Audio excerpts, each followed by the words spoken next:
Hi hello അസ്സലാമലൈക്കും, welcome back to my channel. ഇന്ന് നമുക്കൊരു ചക്കപ്പൂതൽ ചക്കത്തോരൻ എന്നൊക്കെ പറയുന്ന അടിപൊളി ഐറ്റം റെഡിയാക്കി നോക്കിയാലോ.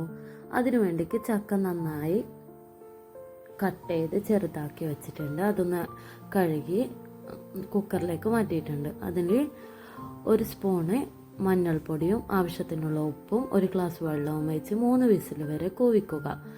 അതിനുശേഷം 3 വിസിലായതിനു ശേഷം വേറൊരു പാത്രത്തിലേക്ക് മാറ്റി നന്നായി ഒന്ന് ഉടച്ചെടുക്കുക.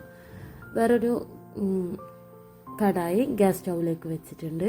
അതൊന്ന് ചൂടായി വന്നതിന് ശേഷം ഒരു 3-4 അല്ലി വെളുത്തുള്ളി കൂടി ഒന്ന് പൊരിച്ചെടുക്കുക. അതിനുശേഷം ചുവന്ന മുളകൊന്ന് ചെറുതായി കട്ട് ചെയ്തിട്ട് ഒന്നതിലേക്ക് ചേർത്ത് പൊരിച്ചെടുക്കുക. അതിനുശേഷം കറിവേപ്പിലയും കൂടിയും ചേർത്ത് കൊടുക്കുക. അതൊന്ന് സെറ്റ് ചെയ്തതിന് ശേഷം നമ്മുടെ ഉടച്ചു വെച്ച ചക്കയും കൂടി ചേർത്ത് നന്നായി ഒന്ന് മിക്സ് ചെയ്തെടുക്കുക. അതിനുശേഷം ഇതൊന്ന് കുക്കായതിന് ശേഷം 1 കപ്പ് തേങ്ങ ചിരകിയതും കൂടി ചേർത്ത് നന്നായി ഒന്ന് മിക്സ് ചെയ്തെടുക്കുക. ഇത് നമ്മൾ ചോറിനും കഞ്ഞിക്കൊക്കെ കൂട്ടാൻ അടിപൊളി ഒരു ഐറ്റമാണ്. എല്ലാവരും ട്രൈ ചെയ്ത് നോക്കുക. എൻ്റെ വീഡിയോ ഇഷ്ടമായെങ്കിൽ please like, share, subscribe. Thank you for watching.